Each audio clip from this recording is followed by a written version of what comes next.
Welcome back to another episode of Moments That Matter. Today, we are excited to bring back two incredible guests who have shared this platform before, Dr. Paul Shotsberger and Dr. David Conley. If you're a longtime listener, you might remember Dr. Conley from our enlightening discussion on Lewis and Tolkien back on February the 24th, 2022, a little over 2 years ago. Dr. Paul Shotsberger's journey has taken him from serving as a naval officer to his current role of adjunct professor of education, with stops along the way as a high school math teacher, missionary to Ukraine, and the dean of the School of Education. He's married with a grown son and 2 grandchildren. Dr. Shotsberger has a passion for drawing pencil portraits, traveling, and has a deep appreciation for C.S. Lewis and the Beatles. His other books include Choices, Moments That Matter, and a love letter to 20-somethings everywhere. Dr. David Conley, a lecturer in music and the pop choral director at Clemson University, has deeply explored the realms of J.R.R. Tolkien, C.S. Lewis, and the concept of applied creativity and aesthetics for his doctorate. He's the driving force behind Inklings Abroad, an educational nonprofit dedicated to emulating the practices of the original Inklings, like Tolkien and Lewis, by guiding learners on inspirational journeys across the UK, Ireland, France, and Switzerland. With over 22 years of experience, Dr. Conley also enjoys life with his wife, Michelle, and their 2 adult children, alongside interests in reading, music, sports, hiking, travel, and all things British. Welcome, you two. Thank you. Thanks. We are here today to discuss the newest book from this dynamic duo called Who is Your Resilience Builder? So let's kick this off. First things first, what was the inspiration behind this book? What inspired you to explore the concept of resilience through the lens of famous friendships like those of Lewis and Tolkien or Lennon and McCartney? Yeah, the last time we talked, I really only mentioned about waking up at 3 a.m., with this idea. I remember this. However, I realized that there's a lot more to that story, and I do want to give a shout out to a couple of people. There's a doctoral student of mine named Rebecca Madison who wrote an ethics paper for a course that I was teaching on adverse childhood experiences. And she was the one who connected me then to Resilient Schools and Communities in Spartanburg, which is, the director is Jennifer Parker. And so that, I think the seed was there, for that 3 a.m. wake up call, because I suddenly realized, okay, obviously we can consider mother loss to be an ACE. And so that kind of, presaged all of that. And then I also have to shout out to Dana Howard, who is a doctoral student of mine, but also a friend of David's. And she was the one who connected us up. And she said, well, if you're going to write about Lewis and Tolkien, you really should be talking to David Conley. And absolutely that was the case. And then David didn't think that I was crazy and signed on to the project, which was amazing. And by default, I became the Beatles expert, which I didn't actually consider myself to be. However, 2 years later and a lot of research, I can at least pass, for something like an expert. So I think those are, the primary motivations, and also just spending time with David has been great. And sitting across the table from each other and just hashing all this stuff out and writing and all that stuff. It's been a lot of fun. Absolutely. Yes. I had to, it was definitely, a welcome surprise to hear from Paul and to talk about his project. And even though I'm not for 3 a.m. wake up calls, we were able to move our times a little bit later in the morning for our regular work times there at the coffee shop, where we consumed lots of good coffee and pastries as well on this journey. He made it very easy to just jump into the role of co-author. He's done this a lot, and so it was delight for me to learn from him. I haven't published that many books outside of the academic world, and so this was a new journey for me. And Paul made it very fun and easy to just fill that role. And of course, I got to do a lot of crazy geeky stuff with Tolkien and Lewis, which of course, I had. I was already had at one end. You can't see it, but one hand is already twisted behind my back to do that. So it was not hard to get me to jump in on that. That's so good. I thought I had heard a little bit of some of the backstory, and that helps fill in some of those gaps. The book started with a little bit about what you already referenced with these adverse childhood experiences and trauma, and the book focuses a lot on resilience. What would be your definition of resilience, and has this book altered the way you think about it? Or changed your understanding of it in any way? I think the major thing for me, I don't know what David will say, but for me, it would be that we do think of individuals maybe who are resilient, those who have been orphaned as an example, and somehow still have been able to be productive and successful and that kind of thing. But the concept of being a resilience builder for another person, that was new. And like I said, there is this Center for Resilient Schools and Communities in Spartanburg, South Carolina. And so basically what they're doing is they're encouraging educators to help kids be resilient. Well, it's not too much of a stretch to say that the teacher then becomes a resilience builder for the student. And it's said that, if people who have suffered an ACE or more than one ACE have just one caring adult in their life, their chances of overcoming the ACE and being successful and being productive and thriving in their life just go up markedly. And so here we had these two partnerships where each was affected by ACEs, and really more than one in each case. And these people met, and even though not a lot was said about the ACEs with each other, nonetheless there was just this understanding, that this had gone on in their lives. So that was kind of a new for me. Yes. Likewise, the concept is something we all talk about, of course, and as an educator also, I've seen students drowning, especially since the pandemic. It almost seems to be the new normal of them going to needing counseling, taking drugs to battle depression and anxiety, dropping out of classes, and losing what any normal definition of resilience that we would have. And those symptoms probably been there before the pandemic, but it probably came out more. It was a little more obvious, I think, for us during that time. And so as we started talking about building resilience and looking at these friends, and as they suffered so grievously through the loss of parents, through the deprivation of war, and all of the other things that they had to battle through with both Lennon and McCartney and Lewis and Tolkien, they didn't just survive, but somehow their friendship allowed them to thrive and even turn it around. And so they went on to not only just kind of middle of the road life, but a successful and creative life. And so we're trying to tap into seeing how those that creative success was fueled by their friendships, and so helping each other find those resilience builders and become those types of friends for each other, I guess. Well said. As I was reading through the book, of course, as always, started to internalize a lot of the material there. And I started thinking about who in my life would be a resilience builder. Who are people that I know that I have crossed paths with that have become really critical part of my life. But it made me wonder if either of you have personal experiences or relationships that sort of mirror this resilience builder type of interaction. Are there people in your lives that you thought of as you were writing these words? I would say probably two people come to mind.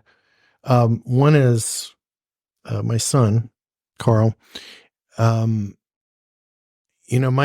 growing up, I mean, I had parents who loved me, but there was a lot of stuff going on with perfectionism and unrealistic expectations, and it was really, really difficult until my father finally retired and was older. Really difficult to relate to him as a person and certainly as a friend. So that's what I wanted for my son and me, and he just fell into that. And I found, I guess, a lot of healing for myself in that relationship. So that was really solid. And then another one, Scott, is you actually, being a resilience builder for me, because we've actually experienced a lot of adversity. That's mutual.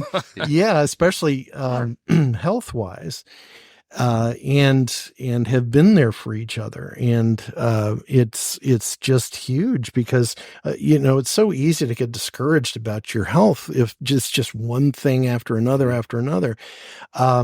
So that's been huge for me, is just and I guess I do also want to say, for everybody out there, that we call these things adverse childhood experiences, but it doesn't mean they have to happen in childhood. And, it is the tendency that these are, very traumatic things that happen early, but there's all kinds of trauma, and it happens all kinds of, parts of our life. So as with Lewis and Tolkien, that resilience builder can come along later in life. It doesn't have to be in the midst of the loss, which it was for Lennon and McCartney. So anyway, those are two people that I would point to. Yeah, that's awesome. It's very encouraging. I definitely have people like that, and we have much more of we have a lot of the people that I would consider the resonators, and not just. I don't have as many collaborators. Paul was one of the first people I actually collaborated on in that official definition of work. But I have a lot of people who are resonators and collaborators with us. Resonators with me. A lot of it starts with our leadership team from our Inklings Abroad organization, where we take trips to the UK and beyond to explore those Inkling sites. And I've gotten to be such good and rich friends with almost a dozen of them over the years, and it includes my wife as well, Michelle, and she and I do a lot of resonance building in our life, and all of the stuff that I have written and done on the musical world is stuff that she has been a part of as well. And we have a couple more friends, though, in terms of just some of these people on our leadership team.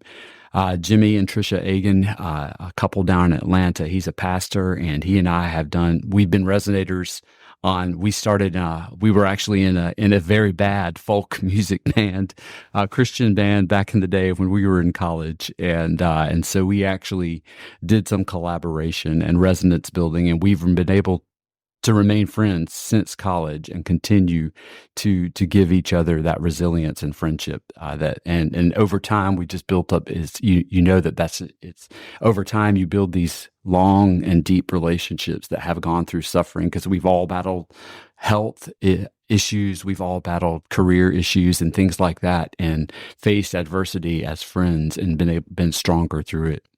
I also have to mention another partner in our Inklings Abroad, Matthew and Caroline Hall, another couple down in Athens, and they lead our Inklings groups down in Athens, Georgia, there with UGA, and he is also a frequent collaborator, resonator is probably the official term we need to say. And he and I have gone on many trips together, but also been sharpening each other's writings and helped each other. And again, it's the same type of thing. We've been friends for over 15 years with that couple, and those time honored bonds just continue to grow through suffering. And since David has brought up this term resonator, for our dear listeners, I just make a distinction, as we do in the book, between collaborator and resonator. Lennon and McCartney were collaborators in the sense that each was bringing something to the table that then would be combined, and then something would come, something creative would come from that combination. Resonator is more like Lewis and Tolkien, where they're not writing together. That's not the purpose of the thing. The purpose of the thing was to hear each other's stuff and to encourage each other to keep going with their stuff. So we do have these different kinds of relationships. And as David said, I think the collaborator relationship is probably more scarce in most people's lives. We tend to hear each other out rather than say, okay, let's put all this together and, come up with some sort of creative product based on that. Yeah, that's beautifully said. And makes me think, what advice might you give to someone who is working on creating that kind of synergistic energy for whatever project they're working on, whether it be songwriting, authoring something, working on a work project together? What would be some advice that you would give, even based on the lives of these two pairs, for how to fully embrace the possibility of a collaborative relationship? Well, I'll say for Lennon and McCartney that they always collaborated face to face. They weren't, writing stuff down, handing it to the other person or something like that. They would literally sit in chairs or on beds or whatever across from each other. And because McCartney's left-handed and Lennon's right-handed, they would essentially be mirror images of each other. And one would start and the other would, throw in something, and then they would keep on going together with it, whatever. And I don't know, maybe a year ago, David, maybe you remember better than I, but I just thought, you know what, we need to just be meeting together, rather than writing independently and somehow trying to put things together. So I think that whole face-to-face thing of, sitting across the table from each other and working stuff out, I think that's incredibly important. And, in this day and age, you can do a lot of collaboration virtually, and there's some good reason for it. But if you happen to be also, in the same geographical location, why not? Why not be face to face, and why not do that kind of collaboration? Yeah, there was something about the face-to-face that we were able to do. The collaboration was very rich, and it also gave an accountability. It also built our friendship as we shared things that were not just directly connected to the book. And so we became, we grew to trust one another much more. And we grew to, I think our work flourished much more as we were meeting face to face and had that regular time built into our lives that we tried to keep sacred, and it definitely, made it much more fruitful from that side. I think it's beautifully said, because this thought struck me as I was reading through the book. You didn't just write about collaboration, you did collaboration. You were active members in collaboration. And I think that showed through the writing and showed through the book as well. Well, you mentioned this earlier, and I'm intrigued at the research process that went in, because both of these, in a way, are in your wheelhouses, Beatles and Lewis and Tolkien, and you've been in that world to an extent before this book. But how much more did you have to research, and what was that research process like as you dealt with maybe the more deeper elements you hadn't discovered yet? And were there any aha moments, like you uncovered something that you hadn't seen before, or you were really gripped by? Well, first of all, let me say I knew next to nothing about adverse childhood experiences when I started this whole thing.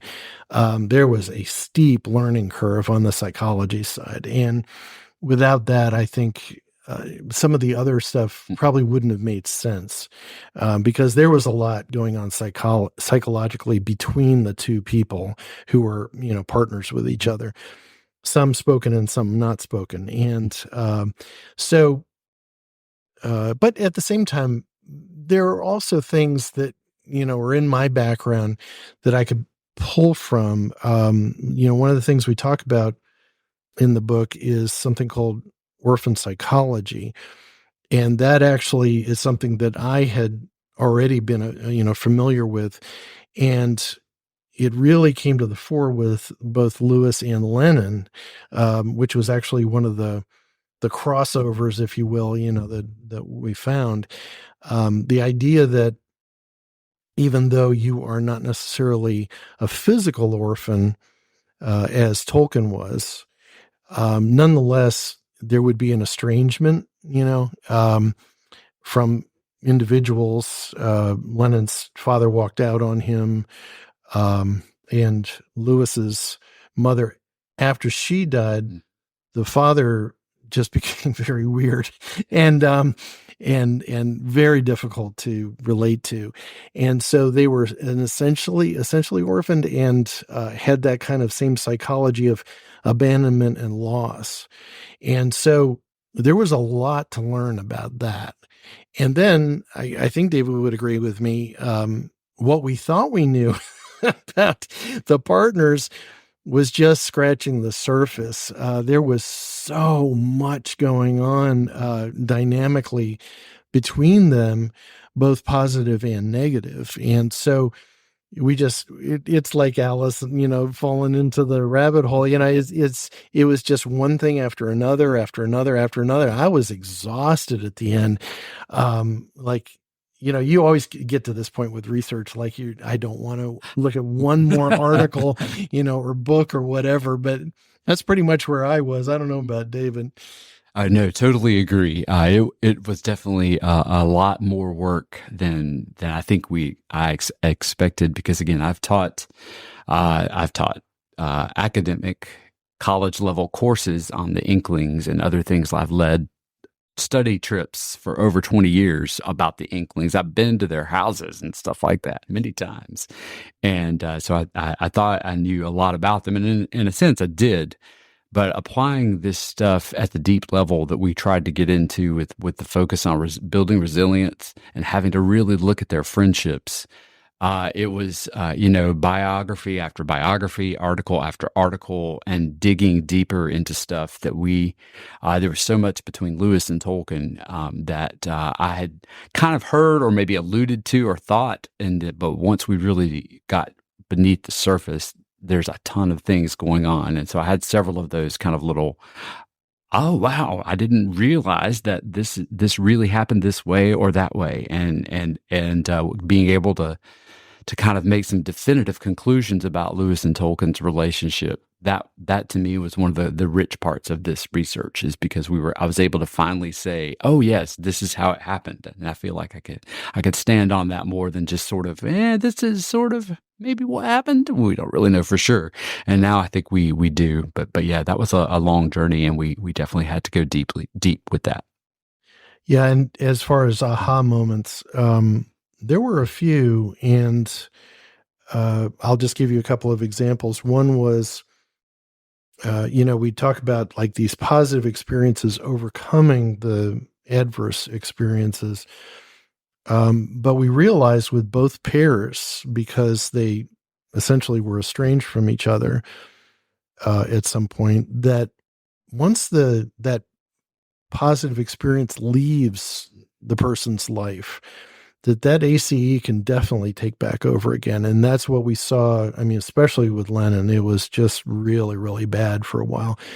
The other thing that was a bit of a surprise and slightly discouraging was the fact that in the midst of this estrangement, it was the Christians who wound up not being able to reconcile. Whereas people who never claimed to be Christians, namely Lennon and McCartney, were able to reconcile and had a very positive experience come out of that, and really saved a lot of heartache for McCartney when Lennon was assassinated. He said over and over again, if that reconciliation hadn't happened, I don't know how I could have handled, the murder. And that just never happened with Lewis and Tolkien. And so it's not automatic for Christians. That's I guess something that we should all be aware of. I think that there is maybe a tendency to want reconciliation more or something, but you still got to go through with it. You still got to, step out and say, I'm sorry. And, and say, I want things to be different, And that was one of the aha moments for me, likewise, with Tolkien and Lewis, and the fact that they were the Christians among these pairs, and they never did reconcile. And I did not really know that with confidence, the same confidence that I feel like now after all of this research. But basically, Tolkien, I guess, let me start with him. Tolkien, as when Lewis finally became a Christian in the early 1930s at Tolkien's urging as part of their relationship, Tolkien was so excited because he'd been praying for his friend for years to come to faith. And when he finally did, he thought that he would join Tolkien in his own church, and they would go to church together in the Roman Catholic tradition. And Tolkien, of course, was a staunch Roman Catholic because that was the faith of his dead mother. And she had literally, in his mind, almost died, persecuted for her faith by some people in their family. And so he was very strongly attached to the Catholic Church, and that was where he met God. And he basically remained in that place all of his life as a vibrant Christian, but he was in the Roman Catholic tradition. Well, Lewis, probably based on the faith of his dead mother, Lewis ended up back in the Northern Ireland Protestant kind of camp. And so he became an Anglican and went down the Protestant route.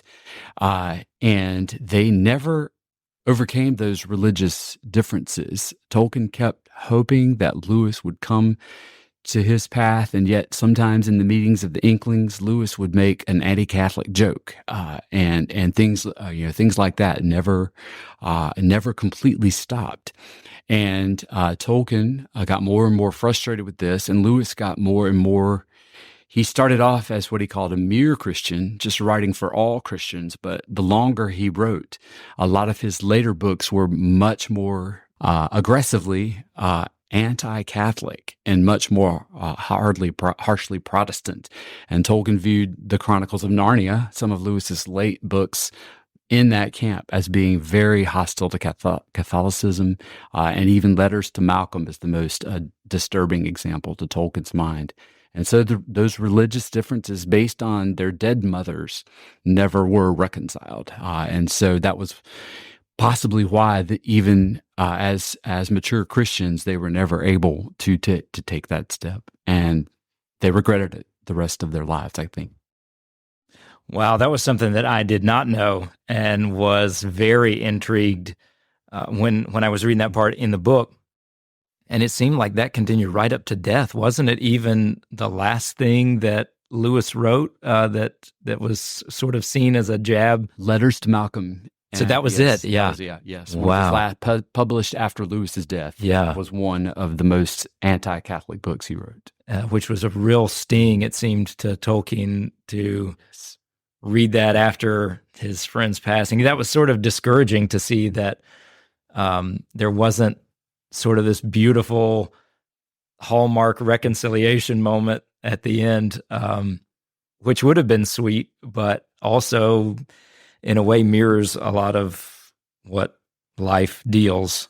Right. Yeah, and I'll also say, Tolkien refused to write an epitaph for Lewis or be part of a sort of memorial volume, for him. Whereas McCartney, the year after Lennon died, he wrote the song "Here Today," which we quote extensively in the book, and it is beautiful. I mean, it is literally this conversation that he's having with Lennon, even though Lennon's gone. And there's all this emotion that normally McCartney does not show in his songs. And yet he feels like he has to just kind of get all this out, because there are still these wonderful, amazing, good feelings, that he has about Lennon. And he finally also says that, that he loves him, and that was really, really hard for a couple of Liverpudlians, back in the day to be able to say to each other. And so there was just a lot of healing, I think, with that just wasn't available to Tolkien. Yeah.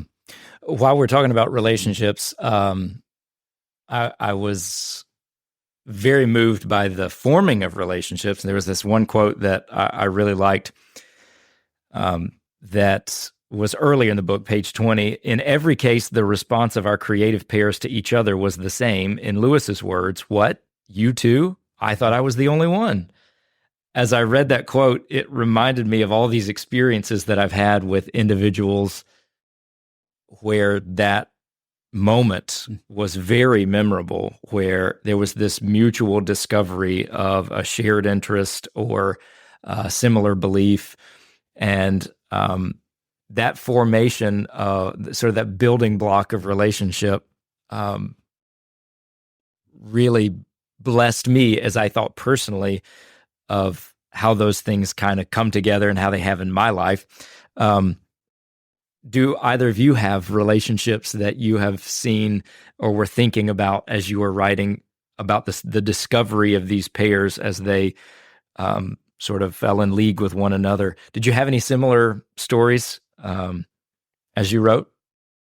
Yeah, I think not to maybe that depth of sort of following those interests, because they really pursued those common interests that they had into whole other arenas that neither one anticipated. I think when they met, or even when they got to know each other well. I'll use Lennon and McCartney as an example. When they met, they were, one of the things that drew them together was their love for American rock and roll music. And that was true for lots and lots of Brits, at that point in the late 50s. That's what they were all about. They were all about covering those songs and sounding like, their American counterparts.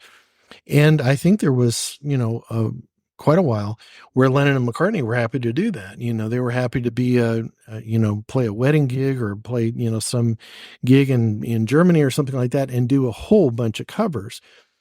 But then somewhere along the line, they discovered that each was writing music. And this was the secret. This was the secret that nobody knew. And they were willing to be vulnerable with each other about it. And as a result of that, they started writing music that had never existed before, and so it took them to this place that they wanted to go anyway, which was success. However, it took them, in a way I think that neither one of them anticipated. And so, I don't know, being completely transparent here, I don't know how many of those kinds of relationships that I've had that have just transcended the original attraction and become something completely different, as a result.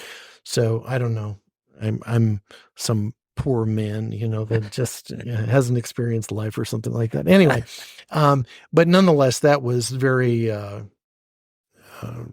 impressive to me and inspiring to me that kind of thing can happen. Yeah, likewise with Lewis and Tolkien, I just absolutely rejoiced with how their initial they completely geeked out over reading stuff in Icelandic. That was some of their initial connection with their shared love of northernness. They called it, and that was kind of for the first 5 years or so of their friendship. They were very happy to just share that love. And somewhere along the way, they started to share that secret passion that was underneath the surface about wanting to become a writer of stuff that was just as beautiful as those northern myths that they were reading, and that became kind of their spur to go on into that deeper level of friendship. That's so good. I loved watching the relationships unfold, and I personalized so many things. I especially loved, and Paul, I've heard you quote this before. This was from page 49, that casual friendships emerge around 30 hours, followed by friendships around 50 hours of time spent together. Good friendships emerge after 140 hours, and best friendships do not emerge until after 300 hours of time spent together. The page after started talking about being a resilience builder for someone else. And this was the quote, "I know who I am and you need me." And I think so often you make this point in the book, we can look and see who was a resilience builder for us. We know who they are and we know what we need, but are we willing to become a resilience builder for someone else and to say, as this quoted, "I know who I am and you need me." What is your counsel and your admonition to those who may be in really good positions to be a resilience builder for someone, but haven't taken the initiative, or maybe need a little bit of a nudge to recognize we all have positions of influence and could be that person of resilience building for someone else? Well, part and parcel of those hundreds of hours, spent together as being best friends, that author also says that it can't just be working together. It can't just be talking about work goals and, even if there is collaboration, in terms of work, it has to be personal. It has to be the sharing of yourself with another person for all of those hours, So we talk about, the importance of qualitative kinds of relationships, and we're concerned about quality. We also have to be concerned about quantity, and we have to be concerned that it isn't all towards some goal. I'm saddened sometimes. People who are very good at networking don't seem to be very good at being able to share personally with other people. It's more about making connections and getting things done. And there's a role, there's a need for that. But at the same time, that is not what is being discussed here about being best friends. It's just different. And again, Scott, I would go back to, the example of you and me. We talk about everything under the sun, that and a lot of it that other people just wouldn't care about that. And so we appreciate that about each other, that we're not just like tolerating or we're not just trying to, get something done for the church or get something done for work or something like that. We're actually trying to understand each other and trying to learn from each other. And, it just is a completely different animal. So if there's any encouragement that I have, is that, try to focus not only on quality, but on quantity, and really taking your time with somebody. And, let the resilience building emerge, out of that relationships. Don't go into it thinking this person's going to get me healed, or something like that. That's an awful relationship. Yes. And so, just understanding or appreciating friendship for friendship. Because as Lewis said, it is one of the four loves. And so by demonstrating friendship to someone else, you are demonstrating love. And I guess, again, going back to Lennon and McCartney, even though sometimes things are not actually verbalized, in terms of how much one person means to another or something like that. And this is really sad to say, but I'll say it anyway. If that person would be taken away, we understand that has left a hole in us. That's just, part of us that has died, and that to me is kind of the ultimate expression, of real friendship. Yeah, just one small in terms of encouragement for building friends from my own experience with this. I'm very shy, introverted person. I click all those boxes there in those camps, and so for me to overcome the fear of becoming vulnerable with a friend is often a huge hurdle. And I know many of us battle fear at some level when we're trying to reach out, and that's one of those things that it's sometimes you just have to fight through the fear, and it will work out. And it doesn't always work out the way you intend it to, but you can't let fear paralyze you and just keep you on the sidelines. And so that's one of the things I appreciate about Lewis and Tolkien and Lennon and McCartney and even Paul as we've become friends. It's been able to even overcome the fears that I have about being vulnerable and being becoming, towards being a best friend with somebody. And since we seem to be getting close to the end of our time, Scott and I had talked about earlier, maybe reading just a paragraph from the book. And this exactly goes along with what David was just saying, sort of overcoming the fear in order to be a friend. So we say, so dear reader, we come at last to the most crucial question of this book. Who is your resilience builder? If there is not an explicit PCE or positive experience, does there at least exist the relational wealth that seems so important for a flourishing life? Our creatives were fortunate to find connections with each other naturally and almost effortlessly, though they also invested heavily in each other once connected. What about us? If relationship does not occur naturally, are we brave enough to seek it out? It doesn't seem to matter whether we make connections early, like Lennon and McCartney, or late, like Lewis and Tolkien, as long as we make them. Judith Jordan warns, quote, "We are taught to keep our vulnerability hidden, to silence our need to connect. In doing so, we experience increasing inauthenticity and isolation," unquote. We need to battle against modern culture's false and artificial tendency toward independence. I highlighted that part in the book when I was reading it. I thought the ending was phenomenal because the book was entertaining to read. It was educational to read, but it was also very challenging to read from a personal level as you take sort of a self-assessment of those individuals who you are grateful for that have been in your life as resilience builders.